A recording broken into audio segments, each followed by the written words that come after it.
Hello, Guitar Smarts fans. Before you check out this podcast, I want to make you aware of a cool new place where you can interact with other Guitar Smarts listeners. It's a Facebook group called the Guitar Geek Hangout. That's where we hang out and talk about all things guitar. So, if you like the Guitar Smarts podcast, come and chat with Kiran and myself over in the Guitar Geek Hangout on Facebook. Maybe check out some pre-podcast clips and even get involved in asking and answering lots of questions from the other page dwellers.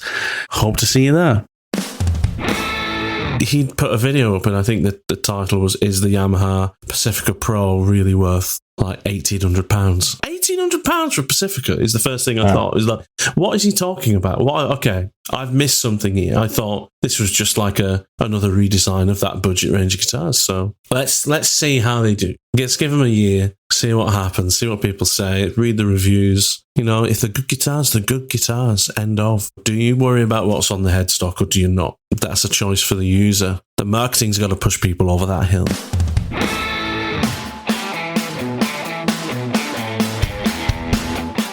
Greetings! Welcome back to the Guitar Smarts podcast.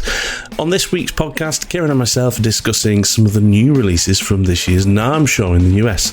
If you aren't familiar with NAMM, it is the trade show held yearly in California by the National Association of Music Merchants, and it is the largest exhibition of its kind. Being what it is, many manufacturers use the show as a platform to launch their new models and designs, so there's always a lot of news coming out of the event. What caught our eye, though, was Yamaha Guitar's re-release of the Pacifica model. Listeners of the show will know that we love the old Pacifica model, which was a seminal guitar back in the 90s. The build quality and playability changed the expectation of what your £200 or $1 Lerner electric guitar was capable of.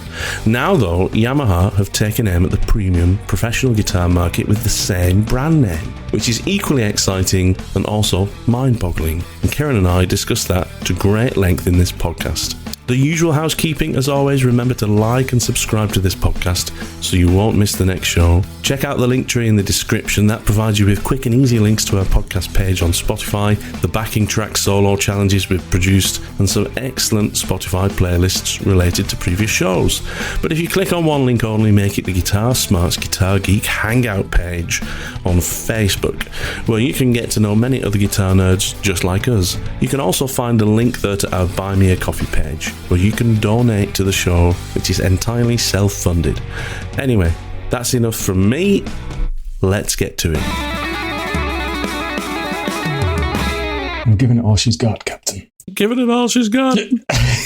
I can't give it any more, Captain. Can I give it any more? I could just be getting deaf. But yeah. How you doing anyway, dude? Are you keeping well?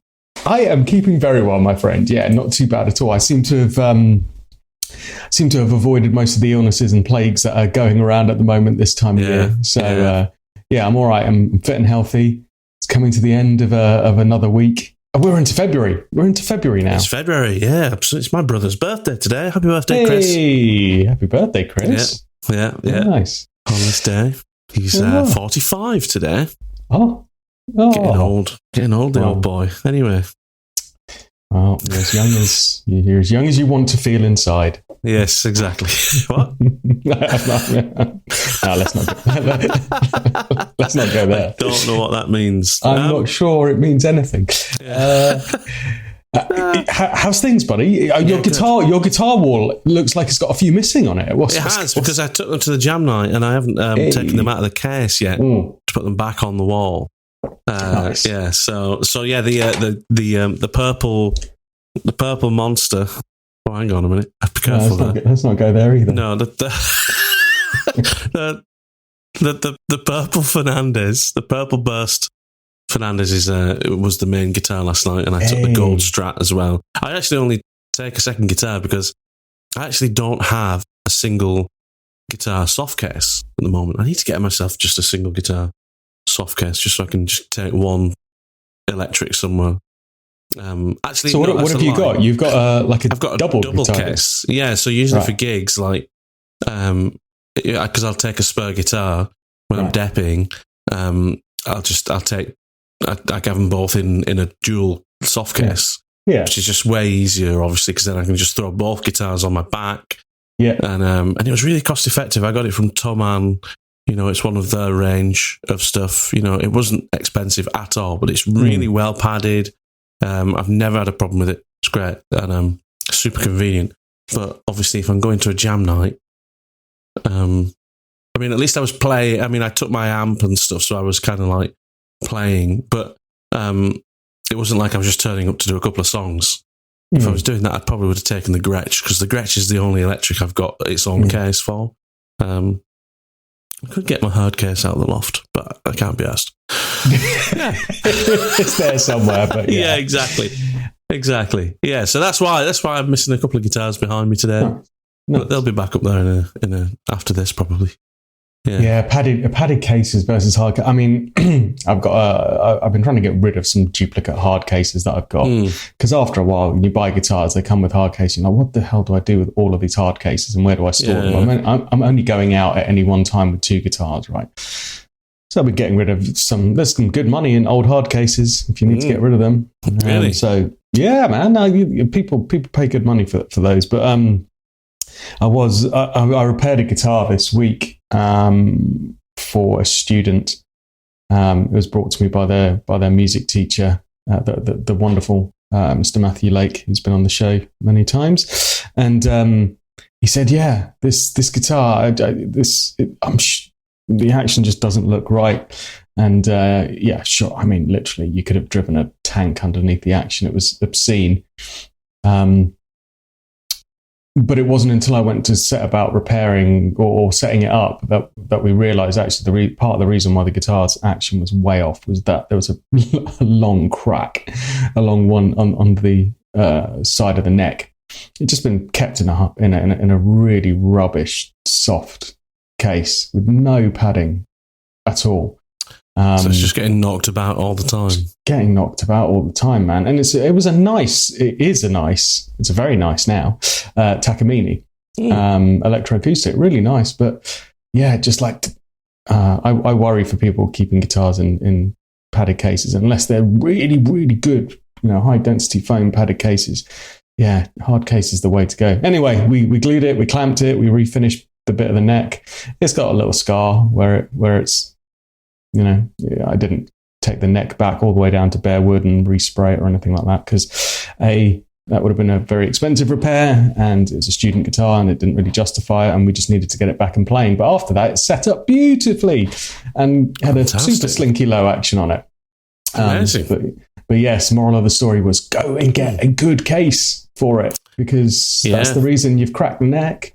You don't have to spend a lot on it. You can spend a lot on a case these days. You can spend a couple of £100 on like a mono soft case, but you don't have to spend that. There's still some good cases out there that are really cost effective. I like some of Ritter's cases, because we used to sell Ritter in the guitar shop I used to work in years ago up north, and most of the cases we sold were Ritter, and there was Ritter, I think there was Rock Bag, and then some like really cheaper stuff. But the Ritter stuff was still quite cost effective, which is probably what I'll get for like a single case for like the Strats and Les Paul and stuff, just like a general case. You can probably pick something up for like, £50 that is really, really well padded and that'll last a long time. And I bought a hard case for my Tokais, because they didn't come with cases, and I had a few Gibson cases lying around and everything, but I thought, I might just. Having said that, I've been trying to get rid of hard cases. I did buy some to go with the Tokais because they didn't come with them. But I got the Gear for Music site. I bought this incredible Les Paul hard case for less than £100. It was like, I think it was about 50 or 60 quid. Yeah, and it's got this really cool vintage brown snakeskin covering to it. It looks awesome, man. It looks like 3 times the price of how much it costs. And it's a proper hard case, beautifully padded inside. Yeah, man, it was so cost effective. So I was just like, actually a hard case doesn't have to cost the earth. But I take that thing out every weekend for gigs and throw it in the back of the car and stuff. It looks brand new still. It's brilliant. I remember getting a hard case for my first electric years and years ago. Like obviously probably within the first year of me having it. Yeah. I would have just been a teenager, and the build quality of it, it was the heaviest thing in the world. The case, it felt huge, and obviously it was kind of made out of, like thick plywood and all kinds of stuff. It felt so ungainly. Yeah. But I can remember the smell inside. It's like, the guitar cases have a smell, a bit like new cars have a smell, don't they? Yeah. Is it the same as the new car smell though? Because like brand new guitar cases, that's kind of new car smell territory. And especially if you open that up and there's a nice new nitro guitar in there, the combination of those two, I mean, they should bottle that, and really that would be actually. What they should do for guitarists is they should make little air fresheners you can put in your car. That's it. Well, it doesn't have to be a tree shit, but that would be cool. Yeah. But other air fresheners are available. Yeah, exactly. New guitar smell. Why does that not exist? Yeah, and it's a mixture. It's the heady mixture of kind of leather, vinyl, nitrocellulose, smell of new guitar strings, fast fret. Why isn't there a company? Maybe this is what we need to do. Maybe this is what Guitar Smart should branch out into. Oh God! A whole range of guitar-based accessories and things that have nothing to actually do with guitar. Do you know what I mean? Like a car air freshener that's guitar-based, or kitchen utensils. Guitar-shaped kitchen knife where the handle is part of a guitar neck. I'd buy it. That is actually kind of guitar related. That's kind of great. I was thinking like Guitar Smart's marshmallows. I mean, it's like, why? There you go. What's the point? Perfect. Yes. Why isn't somebody doing that? It would only be us that would have to do it, really. Watch the space. I mean, I say we could do it. I can barely find the time to edit the podcast these days, let alone do anything that supports it. Well, you have been busy. Man. Mad. Yeah, been in America last week. I mean, I haven't even been in this country. So, how was it? Not just any part of America. Where tell the audience. Yeah, well, I was in New Orleans. New Orleans, yeah. Which you know well, and it was good fun. I mean, we didn't see a huge amount of the city because it was kind of the company I work for. It was a sales kickoff, which a kind of yearly get together to kind of say, this is the plan for the year and motivational things and whatnot, organisational things. Great place to have it, though. Nice. Yeah, well, because I work for an American company, they usually have it somewhere different every time. This is the first in-person one since before the pandemic. And the last one before the pandemic was we had it in Fort Lauderdale, which was great because it was like nice weather, actually, in a January. So, so I was in New Orleans and it was great. We had a couple of nights out. I mean, one of the nights the company paid for the streets to be closed between our hotel and a bar in Bourbon Street that they'd hired, and for us to walk down with a police a police accompaniment. Yeah, not like police escort, right? So that so that we could walk on the road, and a brass band playing jazz in front of us all the way from the hotel, 15-minute walk to Bourbon Street in the French Quarter, where we then had a whole bar to ourselves for the night. Dude, that's amazing. Yeah, that's great. It was cool. It was cool. So it was a really good week. Lots of stuff like that. Lots of, lots of work done, but also lots of fun times. So yeah, I was actually planning to try and edit the podcast while I was away, and I didn't have the chance. So, but that's the last episode. So if you're listening to this, you've already listened to the episode that I'm talking about, and then now we're all confused. But anyway, how are you doing? How have you been? Yeah, I'm really good, buddy. I mean, I do not know where January has gone. It came and it went, and we're just rocked into February now. Yeah. It's been good, but like you, mate, I've been super busy. Just with work and family, all in a good way, getting some holidays and stuff booked in and lined up for the year because it's a bit miserable and cold here in the UK.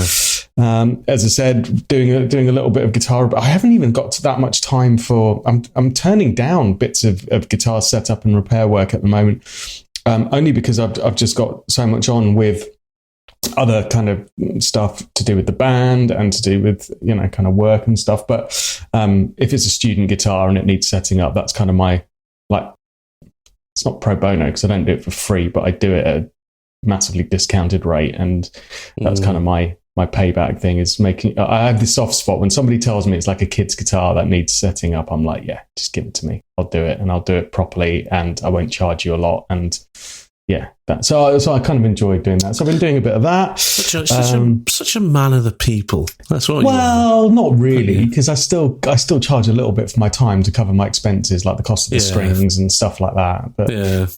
But yeah, you know, you got to give back a little bit, man. You got to give. You know, imagine trying to learn guitar, right? This is the thing, right? I'm going to go down a rabbit hole now, but how many kids do you think? I don't know. I'm not about to reveal a statistic. I don't know. This is just an existential question. But how many kids do you think start and try to learn guitar and then just give up because the guitar's just not set up properly? Sorry to interrupt this conversation. However, if you're a regular listener, then do us a favour, share us with your friends, spread the word, help us to grow, and remember to hit that subscribe button wherever you listen to your podcasts. Let's get back to the show. Oh, yeah. Do you know what I mean? Or even adults that start and they just go, yeah, I couldn't get on with the guitar, just can't press it down. And this guitar that I did this week is a point in case where the kid is kind of like really struggling to learn anything. And thankfully his teacher realised that actually it's not the student, it's the setup on the guitar. And you just think, to be able to remove all of that from as an obstacle and just go, well, the guitar is going to play beautifully now. Now the rest is up to you. That's a nice thing to be able to do. Yeah, I totally agree. I mean, there's a little part of me that wants to say, you know, it's almost like a filter system for people who've got the patience. You know what I mean? It's kind of it is difficult to start with anyway. Yeah, but you shouldn't need to, it shouldn't be unnecessarily difficult at all, especially considering how you know. One of the things I've always told people that are starting out that are finding it difficult is always just like push through, because pretty quickly you'll get to a point where the enjoyment of learning it way outweighs the difficulty. That does happen relatively quickly. That's true. But it is a tough wall to push through at first. Isn't it? You know, it is. And I'm watching this with my kids at the moment. I tell you, my eldest, he is just properly getting ridiculous now. He's shredding it. He's shredding that. No, I kid you not. I'm going to record some videos and I'm going to send them to you. And the kind of exponential progress curve once you break through that barrier that you're talking about. And I've spoken about it on the podcast. I think this happened maybe about a year or so ago, just over a year, when I told you I watched him for the first time all of a sudden break through that barrier. I got to see it in real time as his fingers and ears connected with what he was trying to hear in his head. And all of a sudden you just saw that light bulb go off. I mean, he's just devouring stuff now. It's like monstrous. Yeah, I mean, he was shredding Master of Puppets upstairs in his room the other day, just breaking it down and learning it section by section with Matt Lake. And you just go, wow, that's pretty awesome. I mean, he's only 10 and I couldn't play that kind of stuff when I was 16, 17. So it's like, okay, he's already 7-8 years ahead of where I was. Yeah. So that's really awesome, man. And I'm jealous. I'm genuinely jealous because we've talked, and again, I think we probably said the same thing when we talked about this, is I really miss that period of going through that sort of explosive learning that you do. It's so hard now to learn new things when you've got, I mean, I don't want to sound kind of like I'm blowing my own trumpet, but you know, I'm a decent guitarist. I know my stuff. You're a monster, man. What are you talking about? You're incredible. Come on, stop being so modest. But the things I want to get better at now take so much work that it's hard to really get those big leaps in progression. Sure. And I really, you know, it felt like when you were at that stage where every week you were doubling your capacity, it felt like the whole universe was expanding. All the time. It was awesome. You'd work on something, you'd get something from your guitar teacher that you couldn't play, and next week you'd go back and you could. And that feeling was awesome. That's what drove me for years, all the way up to going to ACM probably. And then and I still, obviously, I mean, part of me wants to learn another instrument just to feel that again. You know, that's a way to get it, isn't it? Yeah. That's a way to get it. I've always wanted to learn the piano properly. Yeah. That's kind of on my retirement bucket list thing to do. Yeah, exactly. Yeah, exactly. Yeah, man. What else have I been up to? Go on. I had a tinkle on a piano in Waterloo Station the other day. Yeah, it's a bit disgusting, but it saved me 30p. Sorry, terrible joke. So there's many things wrong with that joke. Now I'm going to call you. You see, I say, look, Matt has this thing, right? You have a tell. First, you have an encyclopedia. This is what I'm very jealous of, especially being a father. You have a near encyclopedic collection of awful jokes, which get me every time, and I love them. And having gigged in bands with you, like, that was basically how soundcheck was spent, listening to your incredible, brilliant jokes. So I love them dearly. And as a father, I wish I had that back catalogue that you do. I don't know how you remember them all. It's enviable. But yeah, man, that was you didn't stick the landing on that one, my friend. Because do you know why? The toilets are free now. That's true. Yeah, you don't have to pay. You don't have to spend a penny to spend a penny. That's true. Yeah, there you go. So like George Michael, who went in to spend a penny and came out with 2 coppers. See, there you go. Return to form. Much better. Anyway, what else?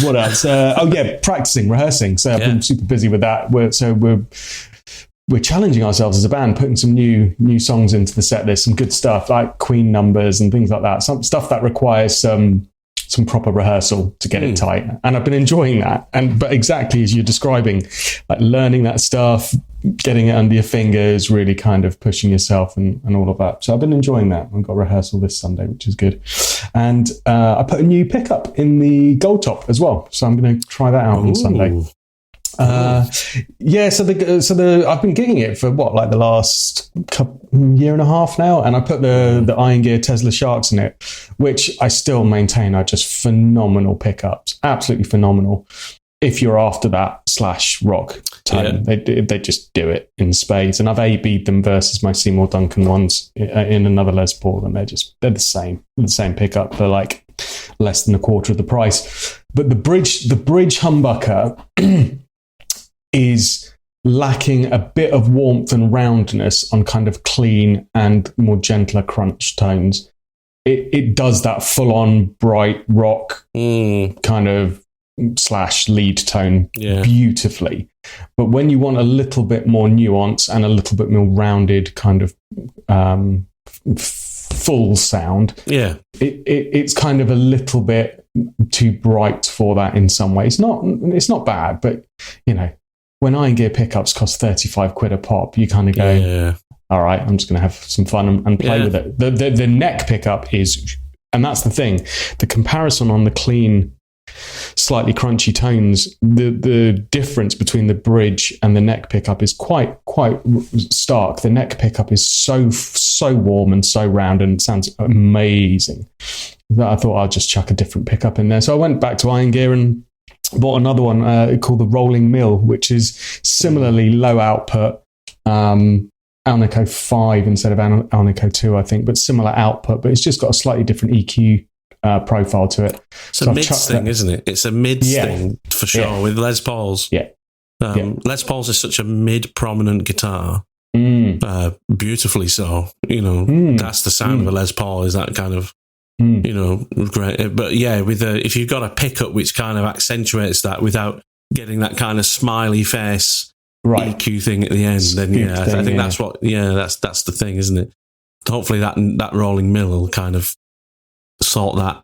I think that kind of prominence out of it as it sorted it. I think it has. Well, at least in a home setting, I've done it. But do you know what the other thing was that it's forced me to do, which I've never really done before, is I've really played with the adjustable pole pieces on the humbucker. Oh, really? To see, we've talked about pickup height and things like that in the past, and clearly when you set up a guitar, you want to balance the pickup height and make sure they're equally balanced in terms of volume, but also the right distance from the strings to make sure that you're getting the tone that you want and no kind of artificial harmonics or anything weird like that.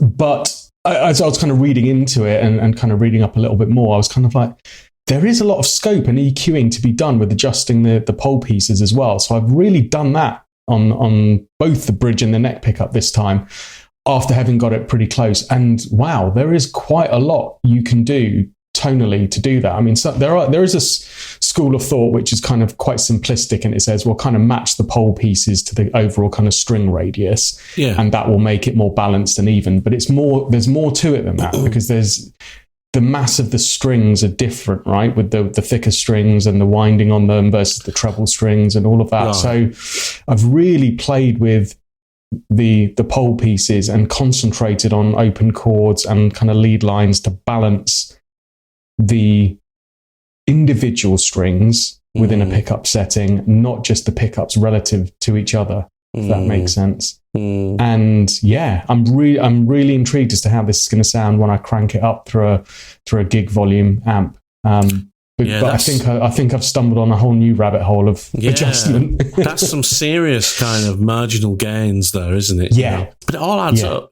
Definitely, all adds up. I might do the same. Actually, I don't know if those. I think they do have adjustable pole pieces on mine. I've never tried it. Maybe I will to see exactly how much different. I'm sure it's subtle, but subtlety is often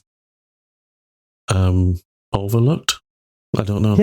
Yeah, man. If you think about all the things that we do as guitarists, right, to get those marginal gains out of our tone, like you spoke, you know, we agonize over the patch leads that we're using and true bypass versus not, if you're a non-helix user, and you know, all of that kind of stuff. You're like, what is this antiquated stuff you're talking about? Oh Jesus, I feel old every time now I read an article about modelling. I see I put that article on the from Guitar Magazine on the Guitar Geek Hangout about the fact that valves are whatever. I'm not going to go down that rabbit hole. I'm going to keep with valve amps. Valve amps will never go away. They won't. Just in the same way that you can still go and buy a Ford Model T. Just not going to. Thanks for the comparison. Sorry. Yeah. Where do you plug that in with your electric charger? Exactly. Yeah. Well, so speaking of dragging us into the modern era and the future, did you see that segue? That's a very, very good segue. Congratulations. Thank you. And stuck the dismount on that one. It's back. Well, they've changed the scheduling of it, right? So for the last few years, because of COVID, it was slightly disrupted, and I think they're having them kind of in the late springtime. But the NAMM music show in NAMM. How is it NAMM, man? No, we're talking about the music show, right? We're not talking about America's endeavor against the Viet Cong in the late 60s, right? Okay. We're not. Although I would love to talk about that. I'd love to. Well, yeah. Full Metal Jacket. You've been to Vietnam, haven't you? Yes, I have. Not. I wasn't in. No. I mean, you know, exactly. I'm not that old, or exactly. You're not like Lieutenant Dan. You know, who actually didn't exist. He's just a character. But anyway, it's Forrest Gump, right? Yeah, that's right. Forrest Gump. Yeah, nice. So, where were we? No, the music. We were talking about the music show. You can tell we both had late nights last night. Exactly. Who are we today? What are we doing? No, the NAMM music show. So we thought it might be nice to talk about a few of the things that have caught our attention. And there's one particular thing that I dare say has piqued your interest beyond belief. Now I'm worried that... No, you're worried you've missed it? Yeah, I am, because I'm not actually that in touch with it this year, because I've been busy over the last week. There is something I'm super excited about, but I don't know if it's the thing you think I will be super excited about. Well, we're about to find out, my friend. Okay. All right. What is the thing you think I'm super excited about? Well, so NAMM this year has arguably has been, from reading all the reviews, I didn't go, has been a bit of a return to form. There's been some exciting stuff there, and it's felt like a lot of big new releases for the brands that were present. Notable brands that weren't there, Gibson, Fender. PRS and Fender. Yeah. All three of them not there. I mean, it's an expensive thing to exhibit at these places, and clearly they don't need to, but... Yeah, a bit of a shame. I mean, they have done some separate announcements to coincide with NAMM, so they've kind of ridden off the back of the Guitar Wave PR that's been happening and announced a few things. One which we might have time to talk about. But the main thing that seems to be causing a bit of a controversy around the musos circle that I kind of chat with is a Yamaha. Is that the thing you've seen? The new range of Pacificas? Yeah. That is the web page I'm looking at right now. See, I knew that was the thing that would excite you the most. That's probably the most exciting thing. Dare I say, most kind of eyebrow-raising thing that I've seen and been discussing. It's completely left field, isn't it? I mean, you are our in-house Pacifica expert, so please, I'd love to hear your take on this. Tell us what this is all about and what you've. So for me, this is Yamaha taking aim at Ibanez's AZ range of guitars. I think that's what I think this is, right? Okay. Because Yamaha, when Ibanez a few years back came out with that AZ range, that premium kind of the modern day session guitarists kind of super Strat that didn't look like a super Strat, but played like a a normal Fender Strat on steroids kind of thing.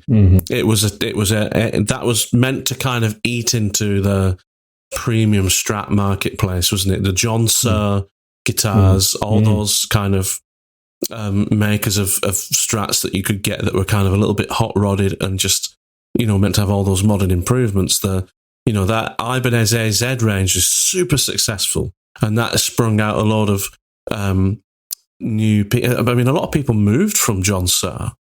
Larry Basilio moved over to Ibanez. Even awesome. People like Josh Smith has now got an Ibanez. There's a lot of signature people. Tom Quayle, Martin Miller, a lot of very good guitarists that have got signature guitars based off that AZ range, which is kind of a £2,000-ish, range of fantastic guitars. And I think this is potentially genius from Yamaha, but I'm surprised.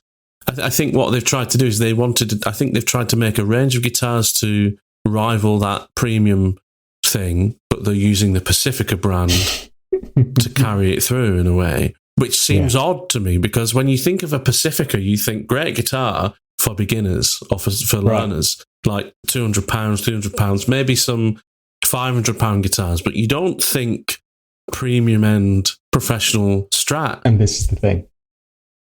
I'm really confused by it because I don't know if that's going to cause them a problem, but it's still exciting because they look like great guitars. They really do. And maybe it's a stroke of marketing genius, or it's typical Yamaha, amazing products, pretty ropey at marketing. And like scored an own goal, right? So I am a huge fan of a lot of Yamaha stuff, right? I love all their hi-fi gear. I've been using their kind of audiophile hi-fi stuff for years. I love it. I mean, their kind of guitar stuff is, I think, highly underrated and deserves a lot more praise. A lot of those TH amps that they did before the Spark amps and things started coming out. Incredible, beautiful sounding bits of kit. The Revstar, Chris Buck endorsing them and some really special players doing that. And I've had a chance to get my hands on them, set them up. They're great instruments, but people don't play them enough or talk about them enough. And there was a lot of question around, they just don't do the marketing particularly well around this. Now, the thing that's been discussed is exactly what you've said for me, which is they've effectively launched a $2,500 almost Pacifica. Yeah.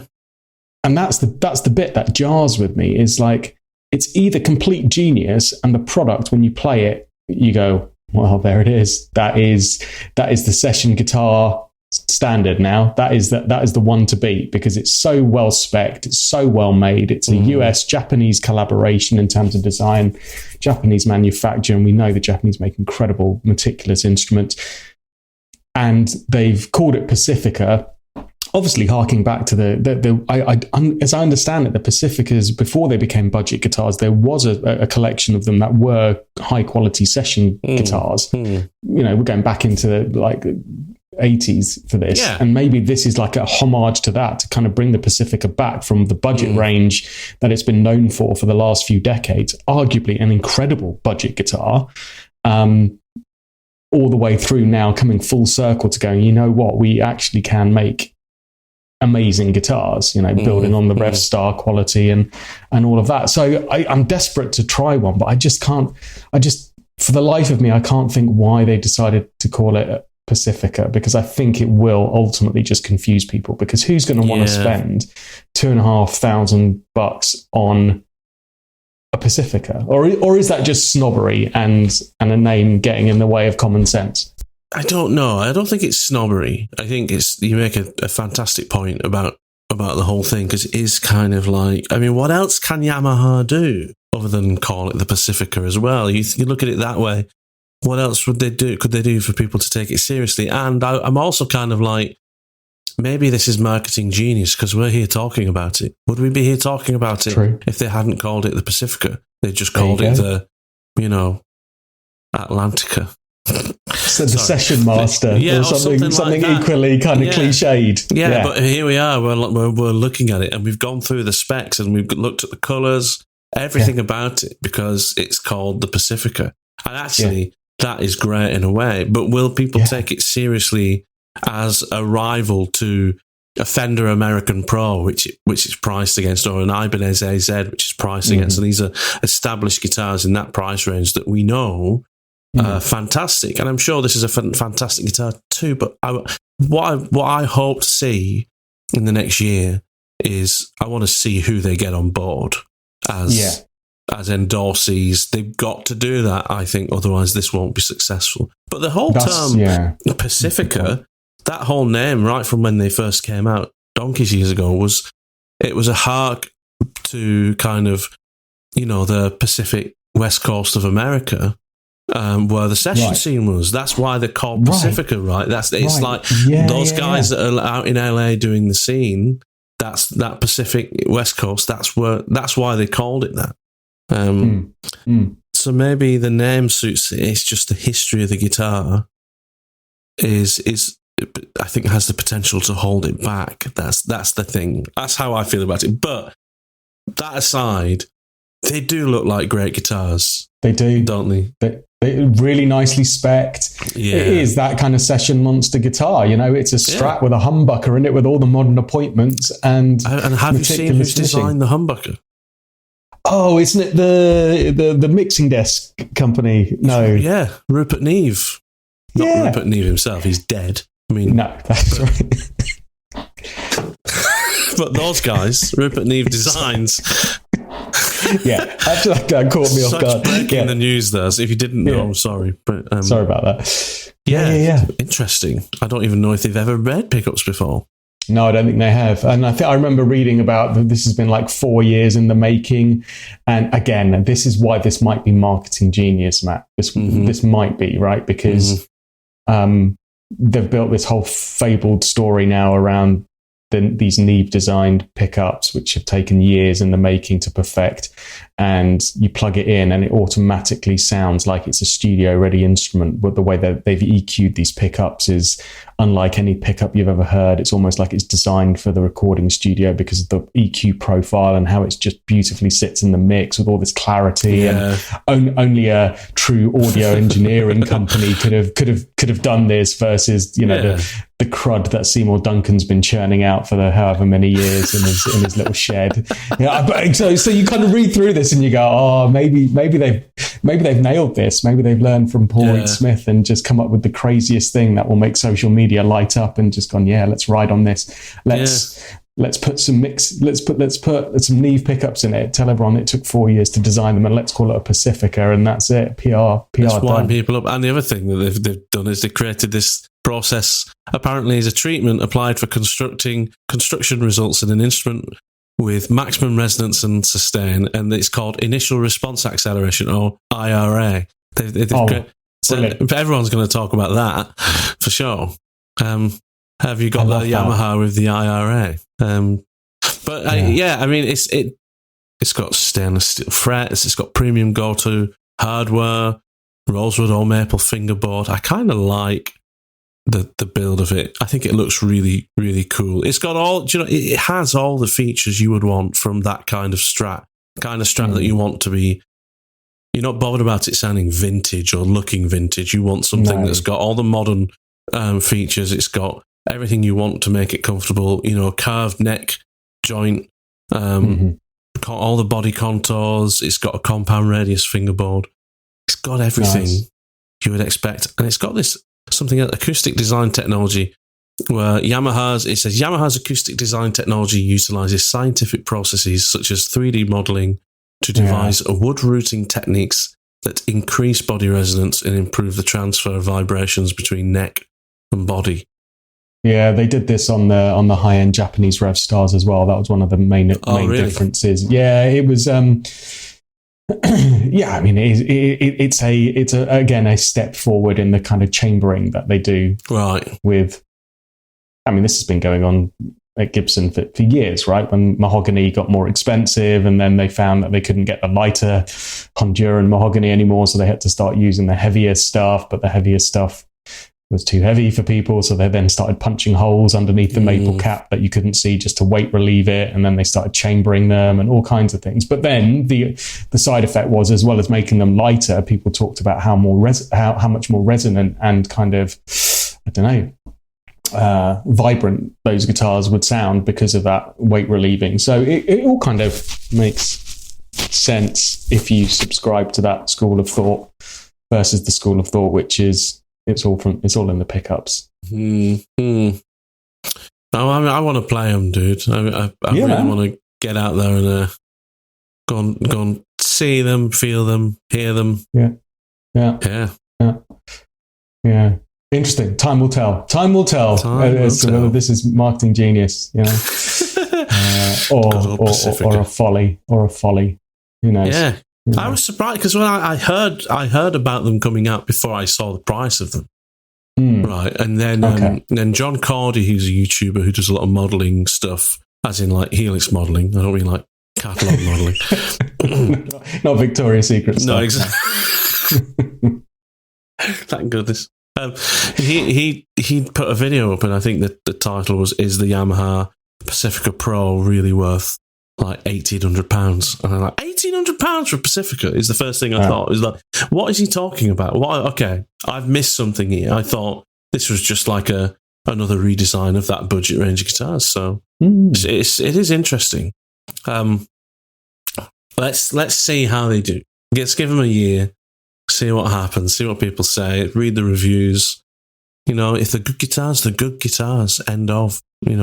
Yeah, true enough. People have got the same upheaval. Do you worry about what's on the headstock or do you not? That's a choice for the user. That's the thing. They've got to market people over the hill. The marketing's got to push people over that hill. So we'll see. It does, and that's the bit that worries me. Is because clearly the cost of goods on this is not anywhere near that price, right? It is still manufactured in Japan. Of course, the manufacturing standards and quality are higher than somewhere like China. But come on, the cost of goods is not £1,800 or $2,000 on this guitar, right? It's still, as I would understand it, a bolt-on neck guitar, right? So. That's a deliberate pricing strategy to try to compete, as you said, with the types of things it's trying to compete with. Yeah. And it just makes me wonder, have they over-egged it? Would they have been better off pitching it at like £700, £800, £900, like $1,000, and try to take on like the PRS SE or something like that, and just gone, well, this is just a different league now. Yeah, so if you're after that kind of guitar, this is where this is it. I don't know. I just worry for them that that kind of territory, that kind of money, it means you've got to shift a lot more volume. Well, that is so. Just before we move on, that expensive one is that Pacifica Professional. The other one that's come out is the Pacifica Standard Plus, which is at about £1,000. So that is a bit closer to the thing, which just it's a slightly different thing. It doesn't have all the same thing. I don't think it has the compound radius fretboard and some of the other aesthetics things and some of the other features of the professional, but again, that still looks like a really, really good guitar. Again, I'd be interested to play that one as well. See, the thing is, I think what we're going to see is, I think you're going to start seeing Yamaha giving these guitars to a lot of social media guitarists, and I think that's how they're going to get out. I don't think you're going to see these in the hands of a lot of big guitarists out there, touring guitarists, session pros and things like that. You're going to see a lot of the big social media guys being given these to review. I think that's partly how they're going to market them. But we'll see, I mean, plus you got to remember, Yamaha are on line 6, so a lot of the people out there that are kind of line 6 artists, you're probably going to see these guitars in their hands soon. So we'll see.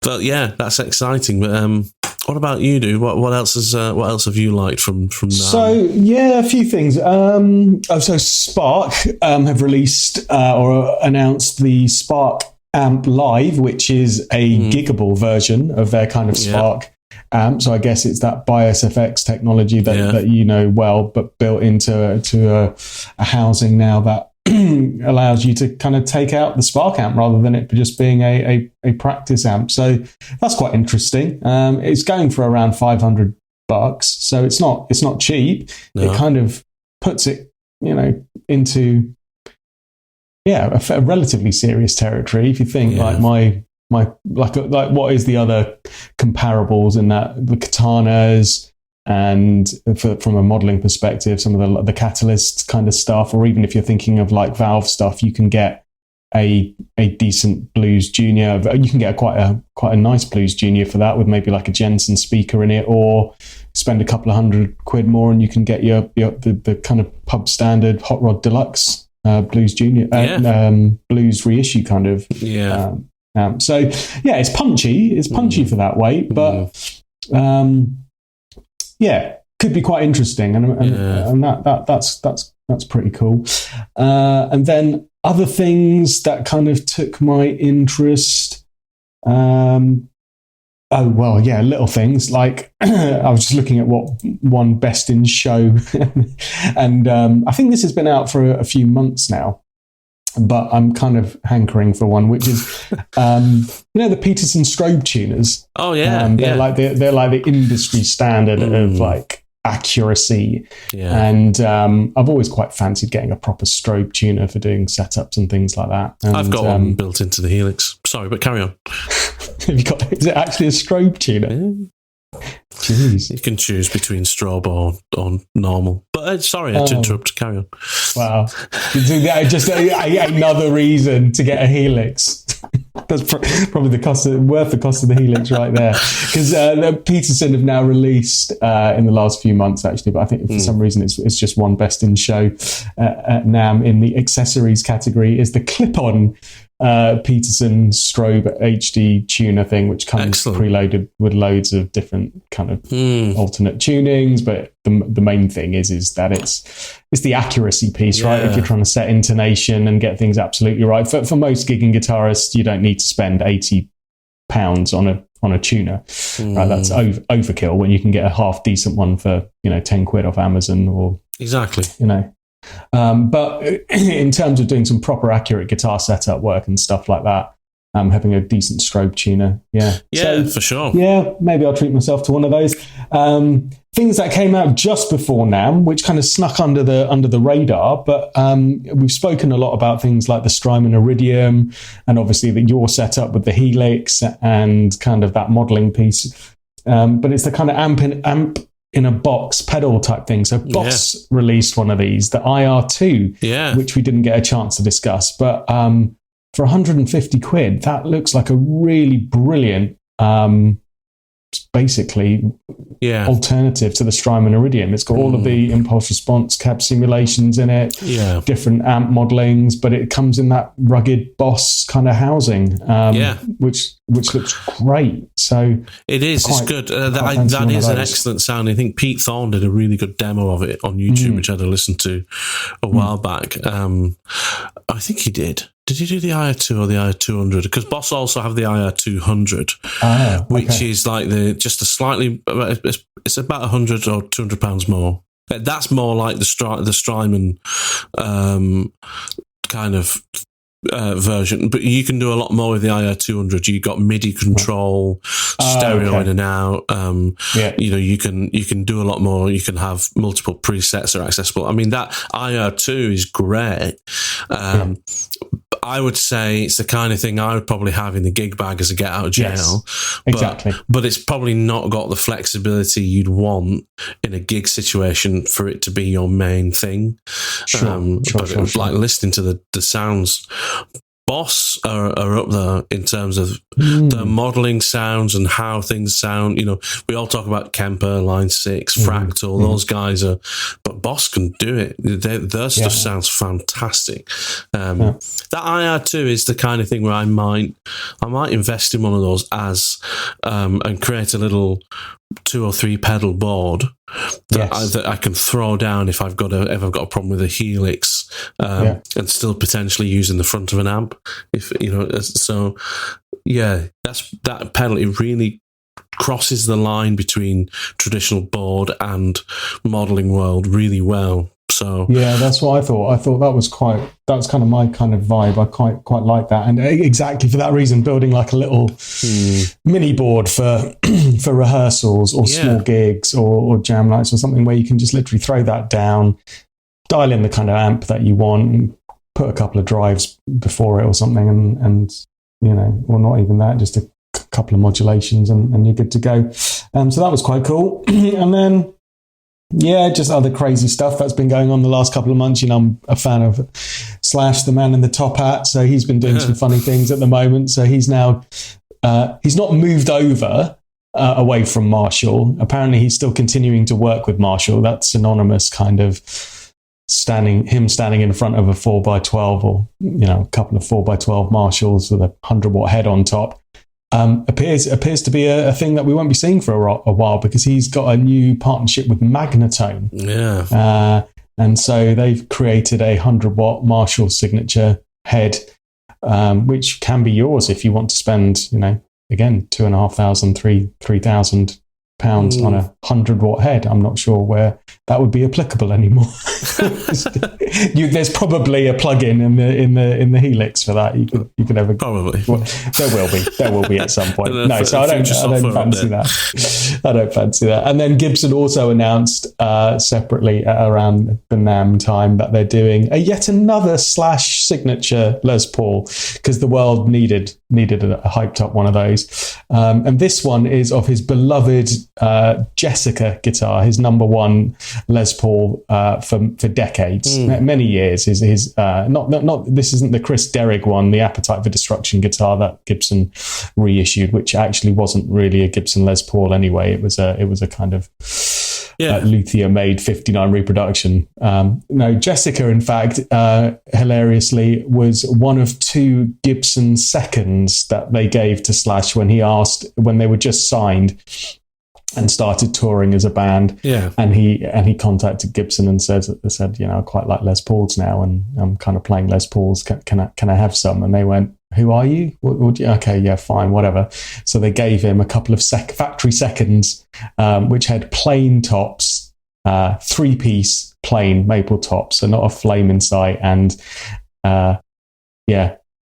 the top is effectively, you can see the seams quite visibly because there's... I kind of like that though. I don't know why. Yeah, I mean, it looks awesome. He had them refinished from the very gaudy, bright cherry sunburst finish that they were delivered to him, and he got his luthier to refinish them in a more subtle, aged kind of almost honeyburst type finish.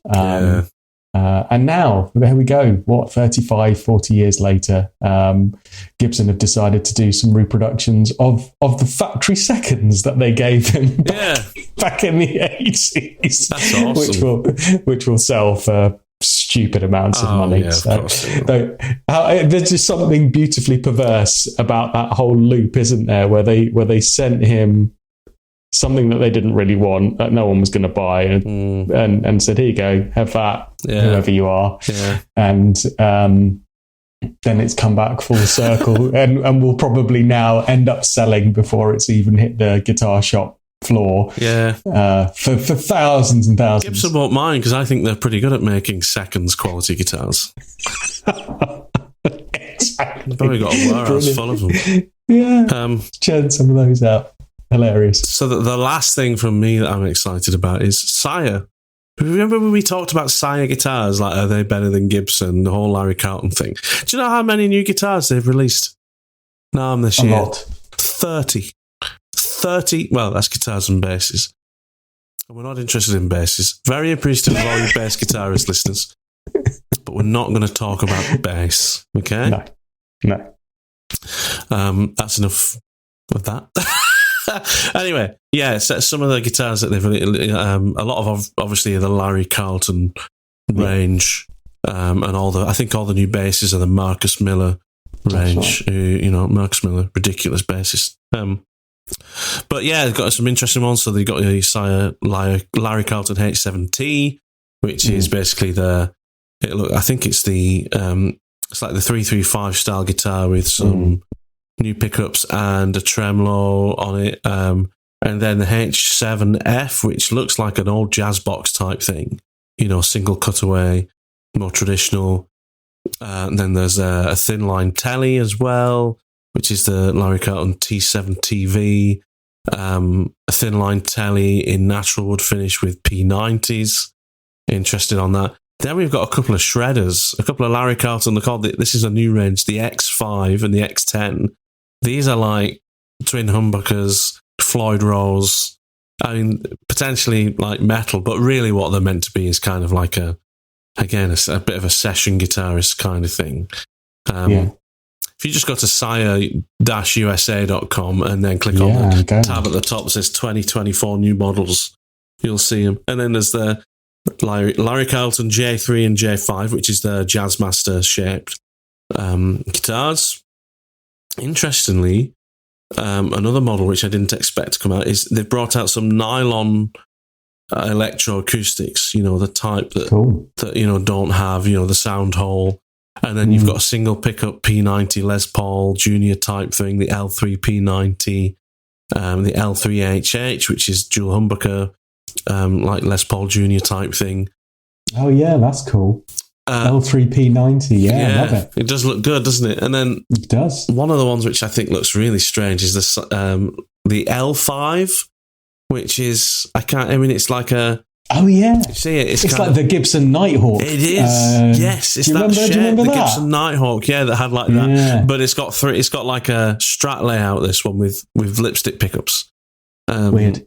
It does look strange to me. It almost looks like you would play that as a lap steel rather than an old guitar. But God, that Larry Carlton S10 Strat is more Strat than Strat, isn't it? That's $1,300. That's priced at, which says to me, they're going after the Yamaha Pacifica. Yeah, brilliant. Know what I mean? Yeah, absolutely. They're going after the PRS Silver Sky. Exactly. That's where. I mean, it's interesting, isn't it? I mean, upscale. It says so that. Let's just talk about the S10 quickly before we wrap up. But it says sure. That's the top tier model in the S series. Utilizes proven quality parts such as the 3 Duncan single coil pickups. So they've gone for Duncan pickups in there. Goto branded bridge, compound radius neck, stainless frets. This is straight out of the Yamaha textbook on how to specify your guitars. Edgeless. I mean, that's something Sire are famous for, is those rolled fingerboard edges. Anyone who's ever played them that I know say that it just feels like you're playing an old neck. Interesting. I want another edgeless for your comfort. Brilliant. Bunch of Wayne's World. Anyway, it does. Amazing. Yeah, they look awesome. Yeah, they really do. Nice. That's a decent amount of guitar, right? For the money. I love the fact that they came out originally as a budget kind of brand, particularly their acoustics and some of the lower range stuff before they got the kind of artist involvement going on. And now they're just kind of notching up.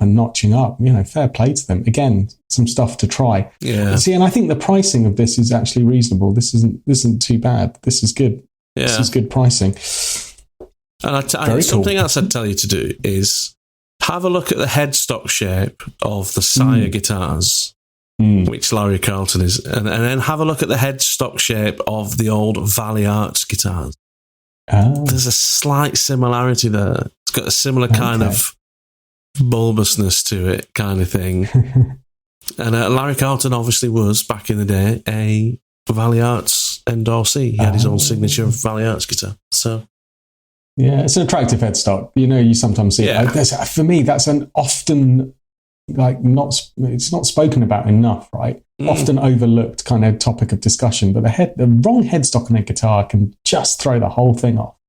Yeah. Do you know what? It's taken me years to realise the Fender headstock was meant to look like the side view of like a violin headstock. I never realised that. Did you know that whole kind of curl that you get on the top of a violin? Yeah. That's what the Fender headstock's trying to pretend to be. I never realised that. I just thought it was a fancy kind of design. Bulbous design, yeah. Just like fancy bulbous design. It's the word of the day. It is, isn't it? There we go. Amazing. Interesting stuff. Oh, there's some pretty cool stuff. There, man. And I love the fact that this has all come out in January, so it gives us a year to kind of watch the progress of this. So by this time next year, we will know the fate of the hyper expensive Yamaha Pacifica Professional Plus. Maybe you and I will have them hanging on the wall behind us and go, yeah, just the best guitar ever made, isn't it? Not going to happen. But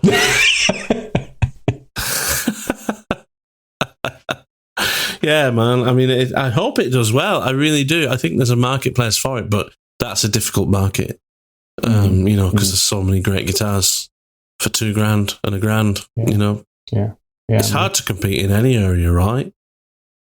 It is now, and I think that's a nice thing, right, for us as players, because everywhere from like £200 to £300 bucks all the way up to $3,000, there is just so much choice and different specs, different manufacturers. It's a great time to be a player looking to purchase stuff. You don't have to spend that kind of money, at the top end, or even custom shop money to get a great guitar. Now, that's the thing that excites me when we talk about stuff like Sire stuff and things like that, is there's something for everybody's price range in there. Yeah. Which is cool, which is really cool. And another cool thing as well is if Sire are bringing out these really great guitars that are now just a step above, now's probably a decent time to pick up a decent used Sire on the marketplace for people who maybe want to sell on that, well, actually, no, not everyone's like me. Not everyone sells one when they buy one. But I think most people just buy one. True. So maybe, I don't know. Yeah.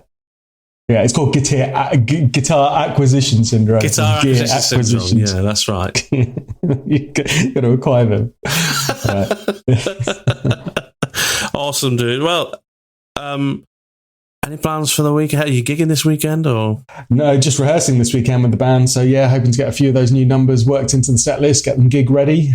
So yeah, looking forward to that. And then we're into February now. So we've had a bit of a hiatus in January while we did some rehearsal and because we had such a busy December with gigs. Yeah. But now we're into February, so the gigging starts again and the diary's filling up, man. So yeah, cool. Yeah, all good. How about you? Oh, nothing. I've nothing on at all. Jam nights is it for me. Which I love because I was saying last night at the jam that I don't know if I want to be in a band again that isn't like a jam band, because the thing I love the most about playing is when you're in that situation where everything kind of gets carried along with a nod and a wink between people, because it kind of feels like you've got your own little telepathy. That's what I loved about Roadrunner when we were in Roadrunner, because even though we were a band that rehearsed, it still always felt like we were flying by the seat of our pants, For sure. And I don't enjoy anymore. I just don't enjoy gigging anymore if it's too fixed, too polished, too fixed, too rehearsed, and it's all arranged and things like that. And I'm done with that now. Yeah, I know what you mean. You just need to join a band of people of our age, mate, because every gig that I do with my band is by the seat of our pants, because we're all of an age now where anything could happen. You know, songs that we've played 1,000 times before could just mysteriously decide to fall out of our heads for no reason. Now where anything can happen. Right? It's if, literally. Bizarre bodily functions happen on stage all the time. People just forget stuff, and it's brilliant. It's great. It's like anything could happen. Amazing. But 9 times out of 10, it sounds amazing. It's that 1% of danger which keeps us happy. That's right. That's right. All right, dude. Well, I hope that this weekend isn't, that 1 out of 10 times that. Thank you. That is dangerous. But I hope you have a cracking weekend, mate, and I look forward to catching up with you again next week, mate. Sounds good, buddy. Have a great week. Speak to you soon, pal. See you later, mate. All the best. Bye. Thanks so much for listening. If you like what you hear, then why not give the rest of our shows a good listen too? And if you love our podcast and are a regular listener who wants to support the show even more, then consider buying us a coffee over on our Buy Me a Coffee page. Anyway, see you again next time on the Guitar Smarts podcast.